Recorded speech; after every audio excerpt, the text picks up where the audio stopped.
Hello students, welcome again our free tutorial YouTube channel. This is Nisha Pamar. We are studying here about company accounts. In our last video, we will discuss about shares. There are two types of share. First is equity share and second is preference share. And student, you will find the links to all the videos so far in the description box below. And our today's topic is share capital. तो अभी तक हमने discuss किया shares के बारे में. Shares में आपने टू टाइप्स के शेयर पढ़े और उन शेयर्स से जो आपको कैपिटल मिलती है, जितना आपको अमाउंट मिलता है, उसे हम बोलते हैं share capital. Share capital means the amount that a company receives towards share capital from issue of shares both equity share and preference share. आप दोनों शेयर्स को इशू करने पे जितना भी आपको अमाउंट रिसीव होता है वो आपका होता है share capital. Then classifications of share capital, कि आप शेयर कैपिटल को कैसे क्लासीफाई करोगे. तो सबसे फर्स्ट इसमें आपकी आती है ऑथोराइज्ड कैपिटल. ठीक है, ऑथोराइज कैपिटल क्या होती है? ऑथोराइज कैपिटल और नॉमिनल कैपिटल, आप इसको नॉमिनल कैपिटल भी बोल सकते हैं. Means such capital as is authorised by the memorandum of a company to be the maximum amount of share capital of company. देखो, जब मैंने आपको समझाया था how to start a company, तो वहाँ पे हमने जो थर्ड स्टेप हमारा होता है वो होता है सब्सक्राइब्ड कैपिटल. तो वहाँ पे हम क्या करते हैं, हम अपनी कैपिटल डिसाइड करते हैं और वो कैपिटल हमें अपनी कैपेसिटी के अकॉर्डिंग डिसाइड करनी होती है कि एक जो हम बिज़नेस हम स्टार्ट कर रहे हैं उसकी कैपिटल की कैपेसिटी कहाँ तक हो सकती है. ठीक है, जितनी भी हमारी कैपिटल होगी हम उससे एक्स्ट्रा ही डिसाइड करते हैं. तो वो जो कैपिटल होती है उसको बोला जाता है ऑथोराइज्ड कैपिटल. ठीक है, या फिर आप इसको नॉमिनल कैपिटल भी बोल सकते हैं. और इसको आप बैलेंस शीट में नहीं दिखाते हो, बल्कि आप एक बैलेंस शीट से नीचे नोट्स टू अकाउंट करके बनाओगे, वहाँ पे आपको अपनी ऑथोराइज्ड कैपिटल शो करनी होती है. और जो ये इसकी डेफिनेशन है ये है आपकी सेक्शन 2(8) ऑफ कंपनी एक्ट 2013. ठीक है, और ऑथराइज कैपिटल में आपको आपके इक्विटी शेयर और प्रेफरेंस शेयर दोनों शेयर्स आपको डिफरेंट करके दिखाने होते हैं. ठीक है, जैसे कि अगर जस्ट सपोज आपके 75,000 के इक्विटी शेयर है तो आप उसको 75,000 इक्विटी शेयर्स ऑफ, अगर 10 रुपये का एक शेयर है तो 10 रुपीज़ ईच. देन आपका अमाउंट कॉलम में अमाउंट आ जाएगा 7,50,000.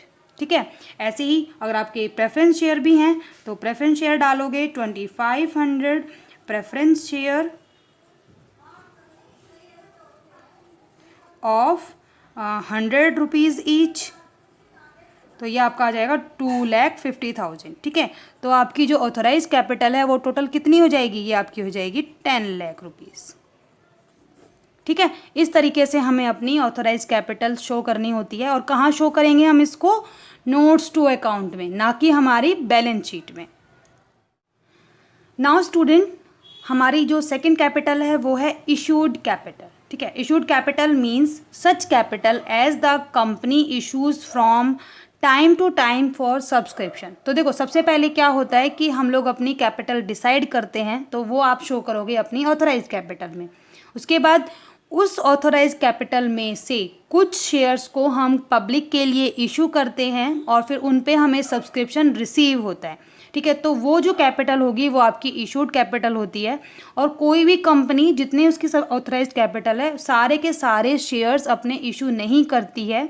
कुछ शेयर्स अपने पास रख के बाकी के शेयर्स ही इशू किए जाते हैं.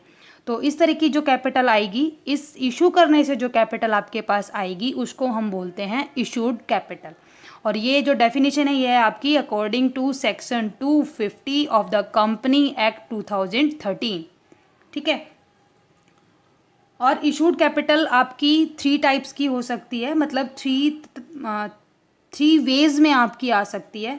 तो देखो, शेयर्स आप एक तो इशू करोगे पब्लिक को. ठीक है, तो उससे आपको जो कैपिटल मिली वो आपकी इशूड कैपिटल. कई बार आप क्या करते हो, आप शेयर इशू करते हो लेकिन उसके बदले में कैश ना लेके कुछ और ले लेते हो. जैसे सपोज आपको किसी एसेट की ज़रूरत है तो आप एसेट खरीद लेते हो और एसेट के बदले में जो भी आपका वेंडर है उसको आप अमाउंट ना दे के आप अपने शेयर्स इशू कर देते हो। या फिर अगर आप जो रजिस्ट्रार के पास गए अपनी कंपनी को रजिस्टर्ड कराने के लिए, तो वहाँ पे भी जो भी आपके एक्सपेंसेस होते हैं उन एक्सपेंसेस की पेमेंट आप अपने शेयर्स इशू करके भी कर सकते हो। तो इन सभी तरीक़ों से जो भी आपकी कैपिटल आती है उस सब को आप इशूड कैपिटल में ही डालोगे, ठीक है। और इशूड कैपिटल भी आपकी नोट्स टू अकाउंट में ही शो होती है, ना कि आपकी बैलेंस शीट में। इसके बाद थर्ड हमारी कैपिटल है सब्सक्राइब्ड कैपिटल। तो subscribed capital means such part of capital which is for the time being subscribed by the members of a company according to section 286 of the company act 2013।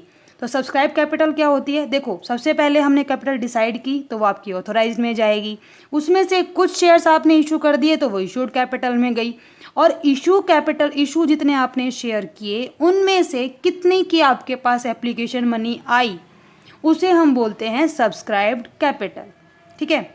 Just suppose आपने 2000 shares अपने public को invite किए और आपके पास जो application money आ गई वो आपके पास आ गई 2500 की, ठीक है। तो वहाँ पे आपकी सब्सक्राइब कैपिटल कितनी हो जाएगी? 2500 के हिसाब से जो आपको पैसे मिले हैं वो हो जाएगी, ठीक है।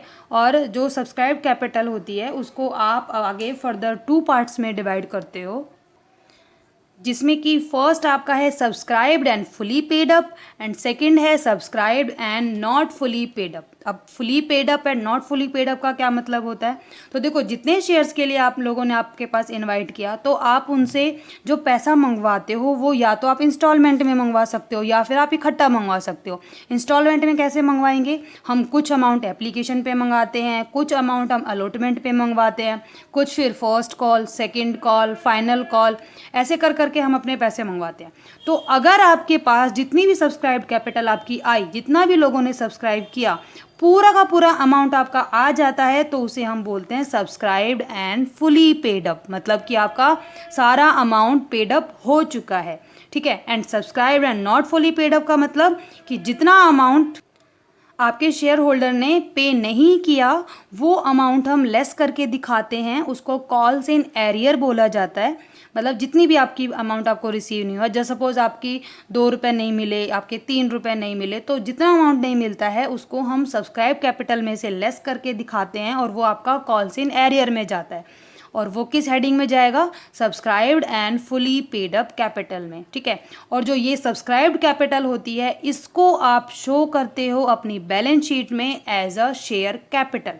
ये नोट्स टू अकाउंट में भी आएगी, वहाँ पे आप इसका ऐड लेस करने का जो भी आपका होगा, जैसे कि आपको कॉल सिनेरियो लेस करना होता है या फिर आपको शेयर फॉर फ्यूचर का अमाउंट जो होता है वो ऐड करना होता है, तो जो भी ऐड लेस करना है वो करके जो एक्चुअली में आपका अमाउंट आता है उस अमाउंट को हम डालते हैं बैलेंस शीट में एज अ शेयर कैपिटल, ठीक है। इसके बाद हमारा फोर्थ जो पॉइंट है वो है कॉल्ड अप कैपिटल। देखो, 2 आपके हैं, called up capital and paid up capital. तो कॉल्ड अप कैपिटल का मतलब होता है कि जितनी आपने कॉल की है अपने सब्सक्राइबर को वो आपकी कॉल्ड अप कैपिटल होती है। जैसे सपोज आपका 10 रुपीज़ का एक शेयर है और आप सिर्फ 1 ईयर के अंदर सिर्फ 8 रुपीज़ ही मंगाते हो और 2 रुपीज़ आपने अभी छोड़ रखे हैं कि जब आगे फ्यूचर में जितने टाइम पीरियड के बाद भी आपको ज़रूरत पड़ेगी तो आप तब मंगवाओगे। तो वहाँ पे जो आपकी कैपिटल है वो कौन सी हो गई? Called up capital. और कॉल्ड अप कैपिटल कितनी हो जाएगी?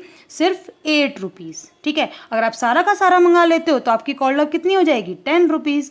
और पेड अप का मतलब, पेड अप मतलब जितना सब्सक्राइबर ने आपको पे कर दिया है उसे हम बोलते हैं पेड अप कैपिटल। तो कॉल्ड अप जो कंपनी ने अपने सब्सक्राइबर से मंगवाई है, एंड पेड अप कैपिटल वो होती है जो आपके सब्सक्राइबर ने आपको पे की है। तो ये आपका मेन डिफरेंस होता है called up capital and paid up capital में, ठीक है। इसके बाद 6th एंड 7th, ये देखो, ये भी आपके सेम पॉइंट है, reserve capital and capital reserve. देखो, आगे पीछे ही हुआ है लेकिन इनका दोनों का मीनिंग बहुत डिफरेंट है। Reserve capital and capital reserve. Reserve capital क्या होती है कि देखो, अगर आपकी कंपनी का जो अमाउंट उसने नहीं मंगाया है, जैसे कि जो कॉल्ड अप कैपिटल है वो 8 रुपीज़ हो गई, तो जो 2 रुपये बचे जो उसने नहीं मंगवाए हैं तो वो कंपनी की क्या हो जाती है? रिजर्व कैपिटल, ठीक है। और कैपिटल रिजर्व क्या होता है कि अगर आपको कोई कैपिटल रिसिप्ट होती है, आपको कोई सडन ऐसा अमाउंट मिल जाता है जो कि आपको रेगुलरली नहीं मिलता है, या फिर आपने कोई एसेट सेल की है तो उससे जो आपको अमाउंट रिसीव हुआ है, या फिर आपको प्रीमियम वगैरह कुछ रिसीव हुआ है, तो वो सारे जो अमाउंट होते हैं, मतलब हमने जो पढ़ा था ना कैपिटल रेवेन्यू, ठीक है, तो ये वही है कि जो कैपिटल से जो हमें इनकम रिसीव होती है, जो कैपिटल नेचर की होती है जो इनकम, उसको हम डालते हैं कैपिटल रिजर्व में। और रिजर्व कैपिटल क्या होती है? रिजर्व कैपिटल वो होती है कि जो हमने अभी तक अपने सब्सक्राइबर से नहीं मंगवाई है, उसे हम बोलते हैं रिजर्व कैपिटल। इसको आप अनकॉल्ड कैपिटल भी बोल सकते हैं। और साथ ही ना इससे, जैसे कि देखो कैपिटल रिजर्व जो हमारे होते हैं, कैपिटल रिजर्व नहीं, जो रिजर्व्स हमारे जो होते हैं उनसे हम हमारे एक्सपेंसेस को राइट ऑफ कर सकते हैं। बट रिजर्व कैपिटल से आप अपना कोई भी एक्सपेंसेस राइट ऑफ नहीं कर सकते हो, और ना ही आप इसको अपनी कंपनी की बैलेंस शीट में कहीं पर भी शो करोगे। और ठीक है, और ऐसा कोई मैंडेटरी भी नहीं होता है। तो कैपिटल रिजर्व हर कंपनी में आपको मिलेगा, क्योंकि कैपिटल इनकम सबको होती रहती है, बट रिजर्व कैपिटल ज़रूरी नहीं है कि हर कंपनी में आपको मिले। ठीक है, अगर आपने कॉल नहीं की है तो वो आपके रिजर्व कैपिटल में इंक्लूड हो जाएगा, और अगर आप कॉल मंगा लेते हो तो फिर रिजर्व कैपिटल आपकी नील हो जाएगी। ठीक है, तो ये आपका मेन डिफरेंस है reserve capital and capital reserve में। सो स्टूडेंट, आज का टॉपिक हमारा यहीं ख़त्म होता है। आई होप आप सबको बहुत अच्छे से समझ में आ गया होगा। बट फिर भी अगर आपको कोई भी डाउट है या फिर आपको कोई भी कैपिटल हमारी समझ में नहीं आई है, तो आप हमारे कमेंट सेक्शन में कमेंट करके पूछ सकते हैं। And in our next video we will discuss about balance sheet of a company, कि आप किस तरह से बैलेंस शीट बनाओगे, और ये जो हमारी कैपिटल्स होती हैं इनको आप कैसे शो करोगे, साथ ही जो नोट्स टू अकाउंट मैंने आपको बताया हम वो कैसे बनाते हैं। ठीक है, तो हम इन सब के बारे में डिस्कस करेंगे। Thank you.